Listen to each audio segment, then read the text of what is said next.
ঠাকুরের আতুল চরণে প্রণাম জানিয়ে, আরাধ্যা জগৎজননী বড় মায়ের আতুল চরণে প্রণাম জানিয়ে, পরম পূজ্যপাদ বরদার চরণে প্রণাম জানিয়ে, পূজনীয় আচার্যদেবের চরণে প্রণাম জানিয়ে সকলকে আমার রানন্দিত জয়গুরু বলে আলোচনা প্রসঙ্গে ষষ্ঠ খণ্ডে 14ই কার্তিক 1352 সাল বুধবার হেমন্তের সুন্দর মধুর উজ্জ্বল প্রভাত। জলে স্থলে আকাশে বাতাসে পল্লী প্রকৃতির অন্তরে বাহিরে নির্মল প্রশান্তি। ছায়াছন্ন বাবলা গাছের তলায় এসে একখানি বেঞ্চিতে বসেছেন সেজে ঠাকুর। মুখে তার প্রসন্ন পরিতৃপ্তি, চোখে করুণা কোমল ললিত দৃষ্টি। ঈষৎ আন্দোলিত বাবলা ডালের ফাঁক দিয়ে দিয়ে তাকে ঘিরে চলেছে সোনার আলোর আনন্দ নাচন।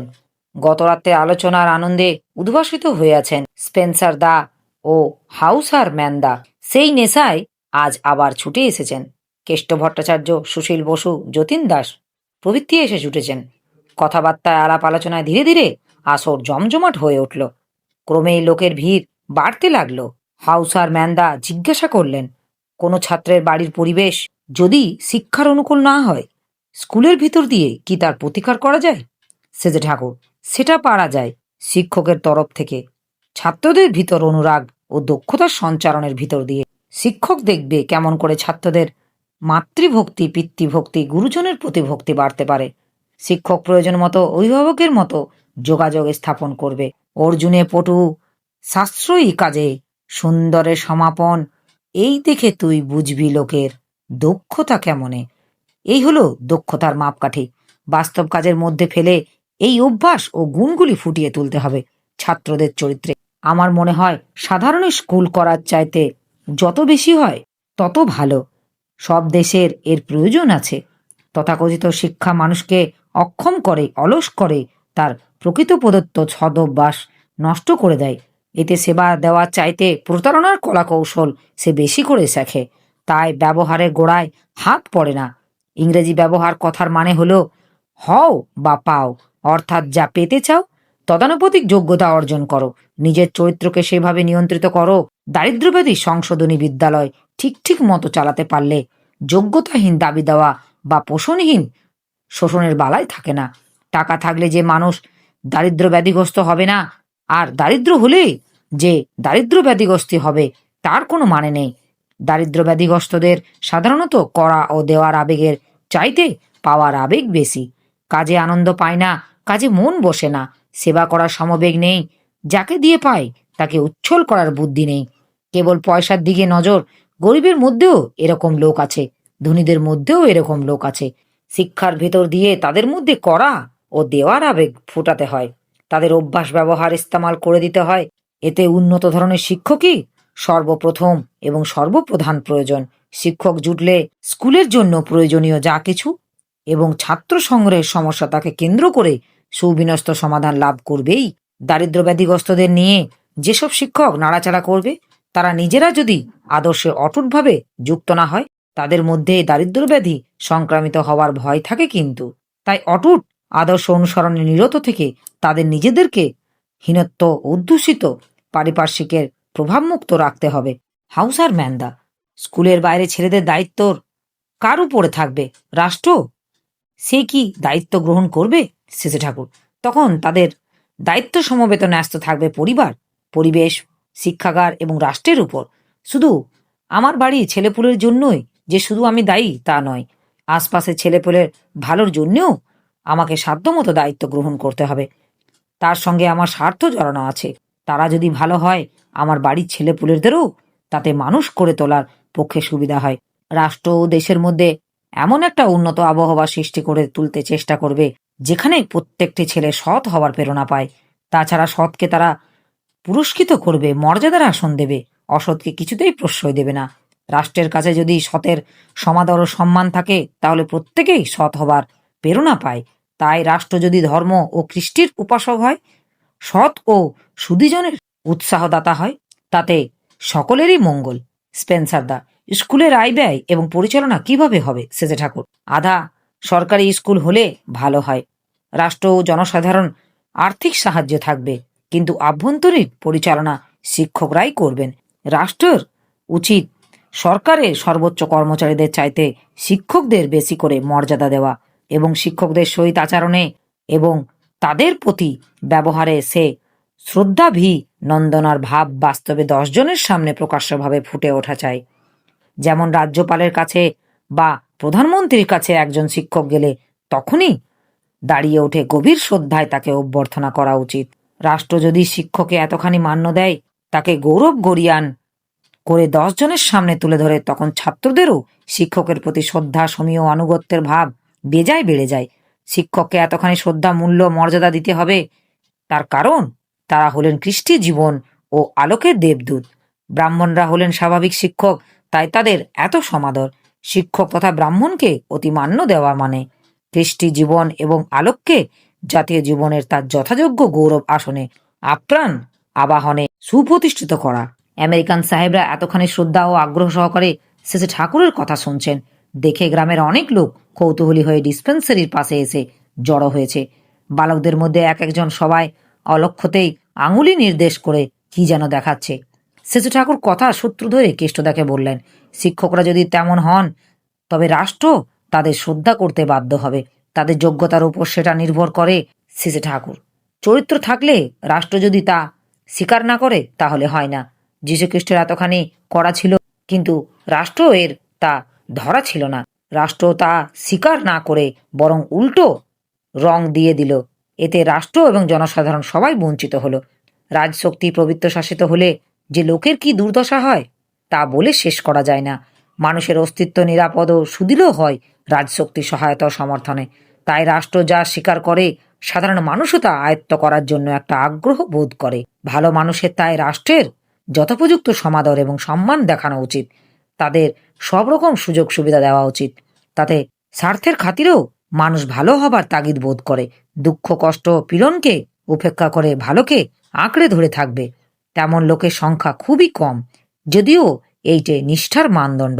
স্পেন্সার দা, স্কুল এবং রাষ্ট্রের মধ্যে সম্পর্ক কি থাকবে? অনেক সময় তো দেখা যায় রাষ্ট্রের সাহায্য নিতে গিয়ে রাষ্ট্রের তরফ থেকে অনেক অবাঞ্ছনীয় হস্তক্ষেপ হতে থাকে। সেজে ঠাকুর, আভ্যন্তরীণ পরিচালনা ভাব থাকবে স্থানীয় কর্তৃপক্ষের উপর, আর রাষ্ট্র হলো পরামর্শদাতা। রাষ্ট্রের সাহায্য নেবার দরুন সেখান থেকে যদি আদর্শ বিরোধী অবাঞ্ছনীয় হস্তক্ষেপ হওয়ার সম্ভাবনা থাকে, তবে জনসাধারণের কাছ থেকে জমি জমা এবং আর্থিক দান সংগ্রহ করে স্কুলকে বরাবরের মতো আত্মনির্ভরশীল করে তুলতে হবে, যাতে রাষ্ট্রের সাহায্যের প্রয়োজন না থাকে। শিক্ষকের স্বাধীনতা থাকা চাই। শিক্ষা পরিচালনা বা পরিকল্পনার ব্যাপারে বিশ্ববিদ্যালয়েরও রাষ্ট্রের মতো আত্মকর্তৃত্ব থাকা দরকার। রাষ্ট্রের কখনো বরদাস্ত করা উচিত নয়। সমাজ ও শিক্ষা মন্দিরে সাধু স্বতন্ত্র যদি থাকে, তবে তাদের দিয়ে প্রয়োজন মতো রাষ্ট্রযন্ত্রের সংশোধন করা যায়। কিন্তু সবই যদি রাষ্ট্রের পোঁধরা ও কুক্ষিগত হয়, তবে রাষ্ট্রের ত্রুটি বিচ্যুতি সংশোধন করবে কে? সেই জন্য ব্রাহ্মণরা কখনো রাষ্ট্রের মাইনের চাকরি হতো না। মনে রাখতে হবে, মানুষের বাঁচা বাড়ার জন্য রাষ্ট্র, বাঁচা বাড়ার অপলাপী রাষ্ট্র ব্যবস্থার আধিপত্য মানবার জন্য মানুষ নয়। সেই জন্য রাষ্ট্রের প্রধান কর্তব্য হচ্ছে প্রত্যেকের বৈশিষ্ট্য অনুযায়ী তাকে বাঁচা বাড়ার পোষণ সরবরাহ করা। স্পেন্সার দা, আজকাল দেখা যায় প্রত্যেকটা রাষ্ট্র তার শিক্ষা ব্যবস্থার ভিতর দিয়ে তার মতো করে একটা অসম্পূর্ণ রাজনৈতিক মতবাদ বা জীবন দর্শনকে অভ্রান্ত বলে চালিয়ে দিয়ে ছাত্রের মধ্যে তদানুযায়ী একটা চিন্তা প্রণালী ও ঝোঁক সৃষ্টি করে ছেড়ে দিচ্ছে। এর প্রতিকার কি? সেজে ঠাকুর, শিক্ষার পেছনে যদি ধর্ম না থাকে এবং শিক্ষার উদ্দেশ্য যদি না হয় ধর্মকে পরিপূরণ করা, তবে এমনতর অস্বাভাবিক ঝোঁক তো গজি উঠবেই। ধর্ম যদি চায়, সঙ্গে সঙ্গে চায় আদর্শ, যার মধ্যে ধর্মের চেহারা দেখা যায়। আর এটাও ঠিক যে রাজনীতি ধর্মকে পরিপূরণ করে না তা কিছুই নয়, কারণ ধর্ম হলো তাই যা আমাদের জীবন ও বৃদ্ধিকে সর্বতোভাবে ধরে রাখে। হাউসার ম্যান্দা, কায়িক শাস্তি প্রদান সম্বন্ধে আপনার মত কি? সেজে ঠাকুর পাশ ফিরে বসলেন বলে, শিক্ষক এতখানি ভালোবাসাময় অথচ গুরুগরিয়ান হবে যে তিনি যদি ছাত্রের সঙ্গে একদিন কথা না বলেই সেইটে তার কাছে কায়িক শাস্তির বড়া হয়ে যাবে।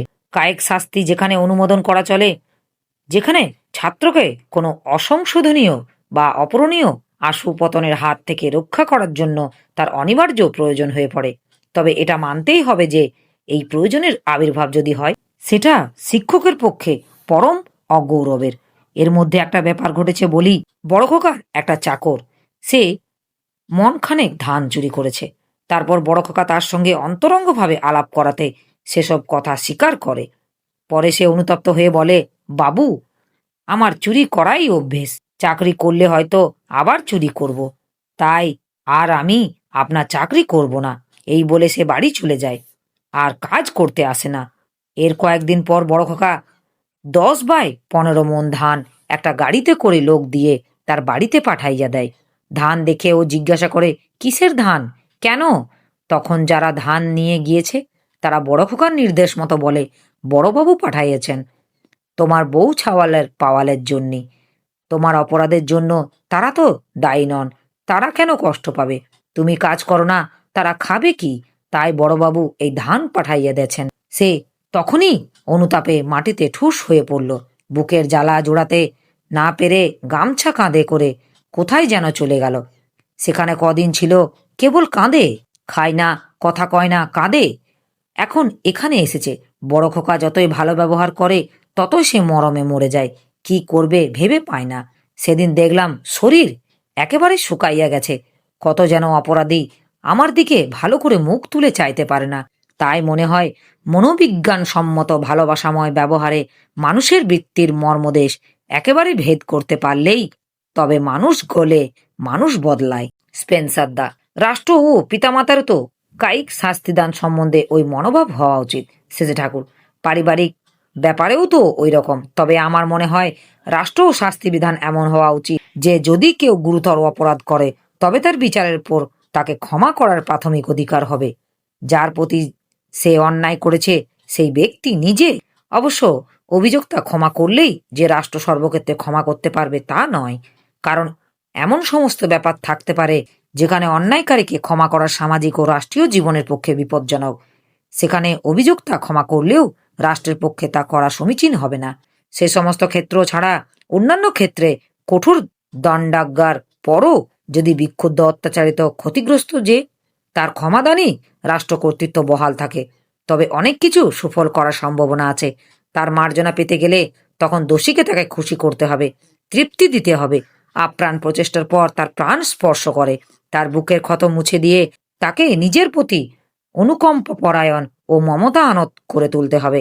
প্রাণের দায়ে এই কঠিন সাধনার ব্রতী হতে গিয়ে তার মধ্যে ধ্বংসাত্মক অভ্যাসের বদলে কল্যাণকর সংগঠনমূলক অভ্যাসের সৃষ্টি হবে। সে শুধরে উঠবে ভেতর থেকে। উভয়ের মধ্যে তিক্ত বিজাতির সম্পর্কে পরিবর্তিত প্রীতিমধুর সম্পর্ক গড়ে উঠবে। পরস্পরের মধ্যে এমন হতে হবে সারা দেশময় একটা শান্তিময় সুখকর আবহাওয়া উতলে উঠবে। এই কৌশলে বিহিত ও সুচারু প্রয়োগ ও প্রসারে সারা জগতে শান্তি প্রতিষ্ঠা পথ অনেকখানি পরিষ্কার হতে হবে। শেষে ঠাকুর শান্তি কথা ব্যাপুত্তিগত অর্থে দেখতে বললেন। চুনিদা দেখে এসে বললেন, শান্তি এসেছে সম ধাতু থেকে। সম ধাতু মানে দর্শন, শ্রবণ, উপশম, আলোচনা। শ্রীজি ঠাকুর, অপরাধীর দোষ এবং যার প্রতি অপরাধ করা হয়েছে তার ক্ষতি ও বেদনার উপশম যখনই হয় তখনই শান্তির মলয় হাওয়া বইতে থাকে। কেষ্টদা, জন্মগতভাবে অসংশোধনীয় লোক আছে কি? না, প্রত্যেকেরই শোধরানো যায়। এবং কিভাবে? শ্রীজি ঠাকুর, তেমন করে পিছিয়ে খাটতে পারলেই, এক একজনকে নিয়ে লেগে পড়ে থাকতে পারলে প্রত্যেকের বেশ কিছুটা সংশোধন সম্ভব, কিন্তু তা সবসময় কার্যত করা যায় না। জন্মগত ভ্রষ্ট যারা সৎ বা দয়ার হয় না বশ, ভয়েই কেবল অনুগত শুভের পথে পায় না রস। প্রথমে ভয় দেখিয়ে বাগে আনতে হয়, পরে ভালোবাসা দিয়ে স্নিগ্ধ হয়, তবে বরাবর সজাগ থাকতে হয়। প্রফুল্ল, একটা খারাপ লোকের পাছে অফুরন্ত চেষ্টা ও যত্ন পরিশ্রম করে গভীর অধ্যবসায় সুদীর্ঘ দিন তাকে ভালো করে তোলা যায় কি সমাজের পক্ষে লাভজনক? ওই চেষ্টা বহু ভালো লোকের পেছনে যদি করা যায় তাহলে তো অনেক বেশি কাজ হয়। শেষে ঠাকুর, একদল আলাদা লোক রাখা লাগে যারা এইসব লোককে শুধরাবার সহজ এবং সহজাত বিজ্ঞানসম্মত পন্থা আবিষ্কার সম্বন্ধে বাস্তবভাবে গবেষণা করবে। এমন একটা লোককে পরিবর্তন করতে গিয়ে একজনের যে শক্তি গজিয়ে উঠবে এবং সে যে অভিজ্ঞতা লাভ করবে তাই হয়তো জগতে শত শত দুরারোগ্য মানসিক ব্যাধিগ্রস্ত লোকের পরিবর্তনের সহজ পথ উন্মুক্ত করে দেবে। তবে এ কাজ সবার জন্য নয়, কিন্তু এদিকটার অবহেলা করবার নয়। কারণ সবাইকে নিয়েই সমাজ।